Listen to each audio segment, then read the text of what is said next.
Well, good evening and welcome to Drawing Closer to God. My name is Wayne Gautney with Stetson Baptist Church in DeLand, Florida. I lead our senior adult ministry here. And so it's exciting to welcome you back for a new season of Drawing Closer to God. Tonight we're going to take a look at 1 Kings chapter 18, and we're going to look at the prophet Elijah. And we're going to see what we can learn from this passage to apply to our lives and how we can grow closer and draw closer to God. All right, so let's give you a little bit of background. Now, at this time, the time of Elijah, the king of Israel is King Ahab. And the Bible records that King Ahab was more wicked than any other king that had come before him. In fact, he's regarded as Israel's most wicked king. And there were many reasons for that. But one of them was the fact that he allowed Baal worship to Baal and Ashtoreth. Ashtoreth was kind of Baal's girlfriend, you might say. And so anyway, he at one point, probably to consolidate power, Ahab married Jezebel. Jezebel was not an Israelite. She was a Phoenician, and he was probably marrying her with the idea of strengthening ties between Israel and Phoenicia. But what happened was, in the process of that, she turned him very much to worshiping Baal. And Baal was a common god for all of the peoples surrounding Israel at that time. Now, out on the horizon, the Assyrian Empire was building and growing, getting stronger and stronger. Egypt in the south was also a major superpower, if you will, in that time. And so a lot of the local kings and countries would try to band together to fight against Assyria. And so I'm sure that's probably some of the thinking that went into Ahab marrying Jezebel to strengthen those ties between the two countries. But really, from the time that Jezebel was coronated queen, she immediately went to work slaughtering prophets of the Lord.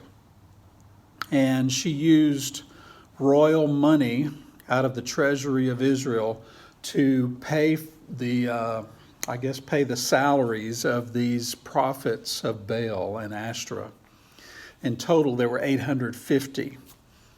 And she had killed hundreds of the Lord's prophets, but Ahab had a chief administrator named Obadiah. Many people think this is the same person that wrote the book of Obadiah. But he was a major domo, a chief administrator in Ahab's administration. And he was also a devout believer and follower of the Lord. And so he was oftentimes, I'm sure, felt like he was between a rock and a hard place trying to serve Ahab and serve the Lord.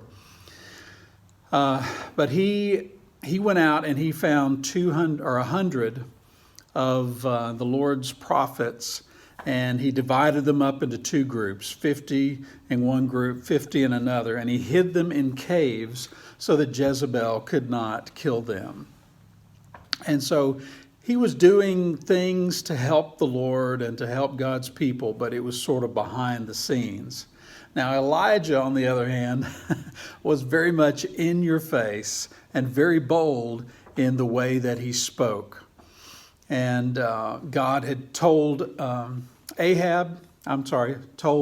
Elijah to go to Ahab and announce that there would be a famine in the land. And this famine would be very severe. It would affect Israel and all the surrounding countries. During that time, Elijah had to run away and escape and hide.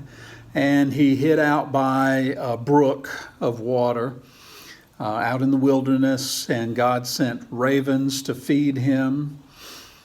And he survived a long time that way, but eventually food ran out. He was hungry, and so God sent him to a widow. And he asked the widow to make him a loaf of bread, and she said, I was going to make a loaf of bread for my son and myself so we could eat it and die, because we have no more flour and no more oil. And so Elijah assures her, go ahead and prepare a loaf of bread for me, and the Lord will provide. And for days on end, God provided flour and oil, that these containers that the widow had never ran out. And so these are two interesting periods in Elijah's life. Later on, this widow's son became sick and died. And so Elijah prayed to the Lord, and the Lord answered his prayer and brought the boy back to life. And he brought him back down to his mother, and she knew that he was truly a man of God, and that God's power was with him and God's presence was with him. So these experiences of running and hiding and then providing and seeing God provide through the food and through the resurrection of this widow's son, those were experiences that I believe really helped Elijah going forward, because God comes to Elijah and he says, I want you to present yourself before Ahab and have him call all of Israel to Mount Carmel. And this is going to be a showdown. Now, we love to think about the Super Bowl. We love to think about the national championship, the World Series, the NBA Finals, the Masters, all of those things, these big championships. This was going to be a showdown between the Lord and Baal.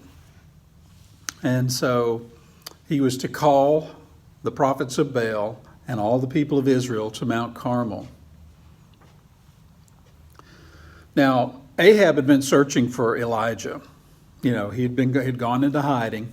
So Ahab had sent people not only throughout Israel, but throughout other countries surrounding Israel. And when the countries came back to Ahab and said, we can't find this prophet Elijah, he would make them vow and swear that they were telling the truth. He was so angry with Elijah and so wanting to find him and put him to death.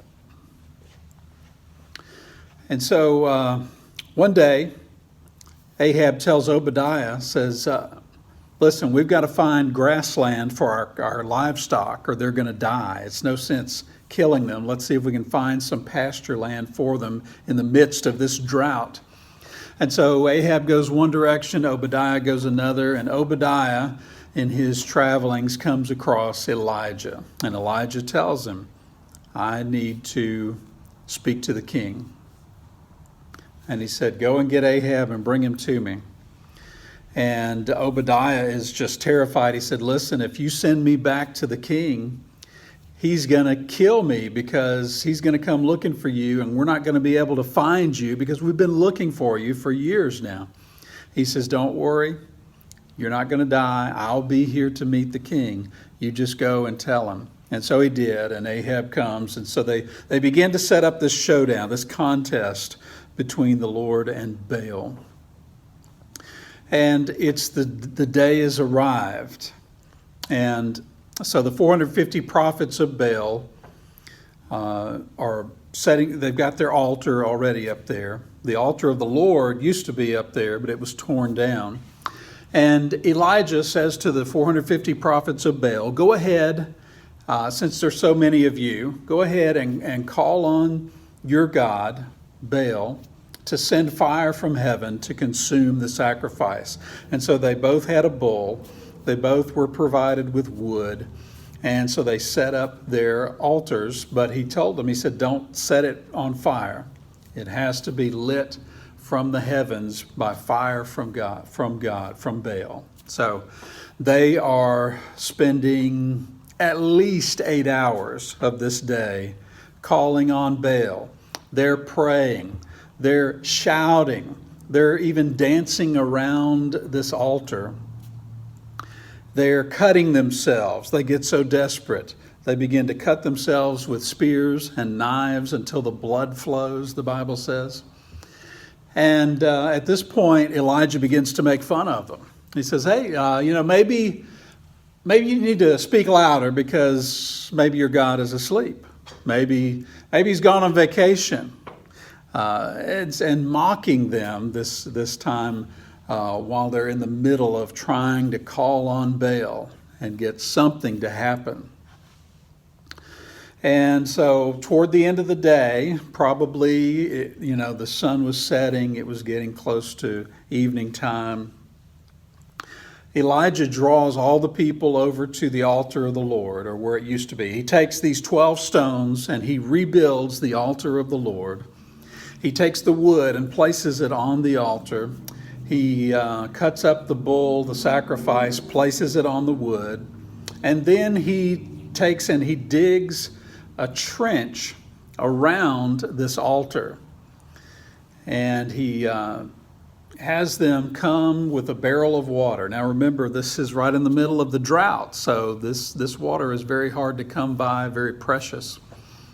And so they pour a barrel of water onto the bull, the wood, and the altar. He says, take another one. They do a second barrel of water. And then he says, do a third. And they do a third barrel of water. And by this time, the water is just drenched the wood, and it's run down the stones or on the ground, and it has filled up the trench that Elijah dug around the altar. And though the prophets of Baal had labored, 8+ hours calling on Baal to get him to do something, Elijah prays one short prayer, and he basically says, God, show them, make there be no doubt that there is a God in Israel, and that I am your servant, and you've instructed me to do this. Oh, I forgot to tell you, before he does that, he looks at the people. He says, how long will you halt between two opinions? How long will you waver between two opinions? If Baal is God, serve him. If the Lord, he is God, serve him. And so that's what Elijah leaves the people with right before he begins to pray to the Lord. And so he prays, and immediately fire comes down from heaven. This fire not only consumes the bull, not only consumes the wood, but the Bible says it consumed the 12 stones of the altar and also dried up all the water that was in the trench around the altar. There could be no doubt that God answered, and he answered emphatically. And the people, just all in one accord, just bowed down and said, the Lord, he is God. And Elijah instructed them. He said, go and chase down those prophets of Baal. And the prophets were killed. And they began that process of doing away with the Baal worship. An amazing story, an amazing picture of how God is sovereign. He is powerful. And we know that, but he shows his power. Sometimes people think, well, why has God given the church, given Christians the task of telling other people about him? Why doesn't God just do some miraculous, wondrous thing that everybody can see, and they'll know that he's God and that he's who he says he is, and they'll believe him and follow him? Well, that's not true. Because when we look back at the life of Jesus, you remember early in Jesus' ministry, he had all sorts of crowds that followed him around, big crowds, people bringing their sick and injured and maimed, those that had diseases, and he was healing them. I mean, he had to get in a boat to escape the crowd, and even when he got to the other side of the lake, the crowd had followed him around on foot and were there to meet him. And so it was they were following him because of the mighty things he could do. They loved his power, but they really had no relationship with him. And God desires that relationship with you and with me. He doesn't want anyone following him for his majesty and power. He wants that personal relationship with me and you. And so I believe that is one of the reasons why God has chosen to use ordinary people like you and me to tell the greatest story ever told, the gospel of Jesus, how people can be forgiven of their sin and enter into a relationship with the God of the universe that is personal and is also everlasting. Now, first point I want to make is just that God is sovereign. And we saw that in this display of fire coming down from heaven. No mistake here. Now, another point I want to make is that God can only display his power through obedient children. When things get bad, when circumstances get difficult, many people turn away from what the Lord has called them to do, commanded them to do. And so it's really in difficult times when the rubber meets the road, so to speak. That's when we find out what we're made of as Christians. Do we fall away easily? Or is there a driving passion inside of us to continue to pursue God and obey him and follow him, no matter what the cost? And that's a level that you have to reach, I believe, as a Christian. It's a level of maturity, but so important, vitally important.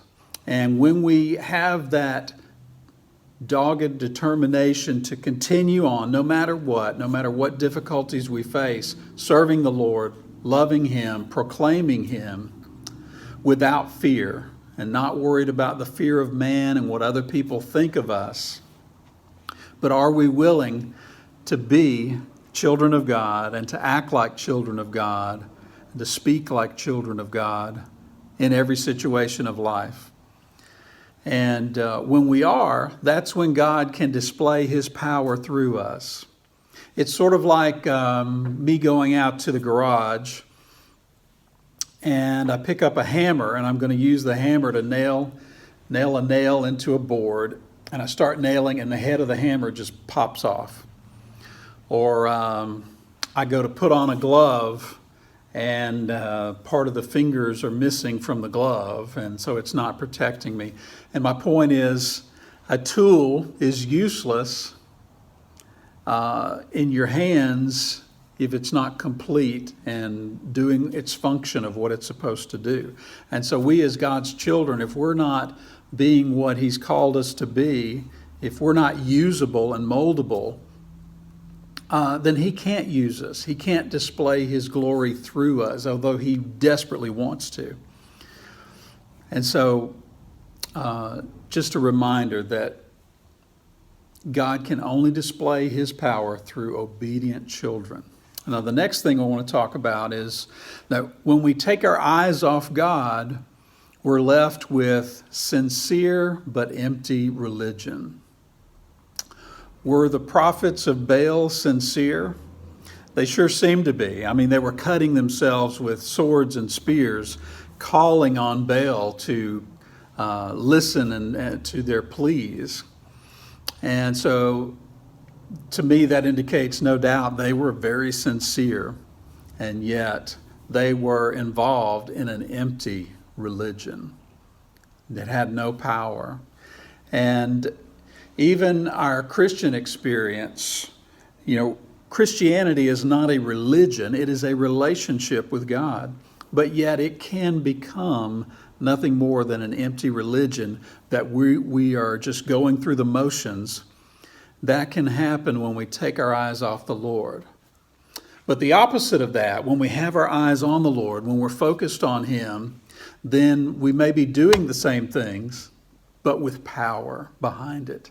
And when God's power is behind what we're doing, we're going to accomplish more with less effort, and He's going to receive the glory, and people are going to respond to it. And also, to close this out, I want you to remember that we will win in the end, so endure to the end. We know that we're going to win. I love that Southern Gospel song the cathedrals used to sing. It says, "I've read the back of the book and we win." And we know in the book of Revelation all of the glorious things that are going to happen, though we don't understand everything. I know it's going to be good, and I know that God will have the victory in the end, and His children will be entering into paradise forever. And so we have already won the victory. And so when we face difficulties, when we remember that fact, it helps us to endure. Tonight we're going to do a drawing of Elijah there at the altar as the fire comes down. And I want you to try to imagine yourself as one of the people in the crowd. And remember that question that Elijah asked: how long will you halt between two opinions? If Baal is God, serve him. If the Lord is God, serve him. Is it time for you and I to get off the fence in some ways in our life? Are we one way on Sunday, but something else on Monday? Is there an inconsistency in our lives, what James called being double-minded, trying to have one foot in the world and one foot in heaven? It doesn't work that way. And I'm reminded of what Jesus said in the book of Revelation. He said, "I wish that you were hot or cold, but because you're lukewarm, I will spit you out of my mouth." You know, God can work with a cold heart. He can work with a hot heart. But somebody that's in between, He has no use for. He can't do anything there. So let's remember that. Endure to the end, because we win in the end. Hope you enjoy the drawing tonight, and hope to see you next week as we continue with drawing closer to God. Thank you.